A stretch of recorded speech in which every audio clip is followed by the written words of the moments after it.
You know, it's a great day and age to be living in the world, isn't it? I mean, all of the technology that we have, computers, internet, you can hop on your email and send a message all the way to China in just seconds, and someone will have your message and read it. It's not even hard anymore to communicate with the whole world. But you know, technology also has some drawbacks. For instance, we in our culture and in our society, we've become people who know how to be two-faced really well. When I say two-faced, I mean when you go to school, you're one kind of person, but then when you come to church, you're a totally different kind of person. And when you hop on the internet, you have a totally different personality. What people see when they see you on the internet is this other person, this other ego. But then yet when you come to church on Sunday morning and Wednesday night, it's a totally different you. And people are left wondering, well, who are you really? You know, when I was young, I loved God. I loved God, and I really believed with all my heart that Jesus Christ was the Son of God and that He died on the cross to save me from my sins. And I felt devoted to Christ. But the reality was that as I grew, I became convicted.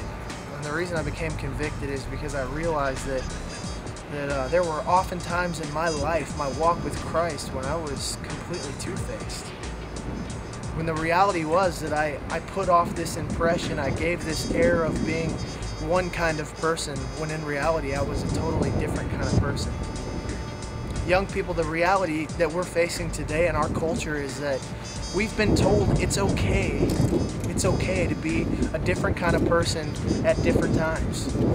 It's okay on Friday night if you're one kind of person. It's okay in the hallways of your school if you're a different kind of person. It's okay if you're all those different people and you still come to church. It's okay to be even a different person then. But the reality is that in this world, God has called us to be people with an undivided heart. God has called us to be the light of the world. It doesn't say in the Bible that God has said, oh, I've called you to be light, but then also darkness to the world. Darkness when no one else is around. Darkness when you're on the internet. Darkness when you're on the web. Darkness when you're in the locker room. Darkness anytime. God's word says that we are to be the light to the world. The challenge is tonight is, will you continue to live a lifestyle that's two-faced? Will you continue to be one person away from church? Will you continue to be a different person when you're not with your Christian friends, when you're with your holy huddle? Or will you ask God to give you an undivided heart? Because I believe that He wants to do an amazing work right here in our very midst.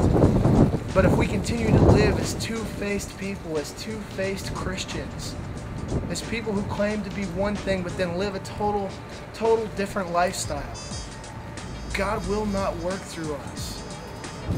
But tonight, if we decide right here at this very moment, if we make a stand and say, no longer will I be two-faced. Today I've decided that I want God to give me an undivided heart. Will you decide to follow Him with an undivided heart?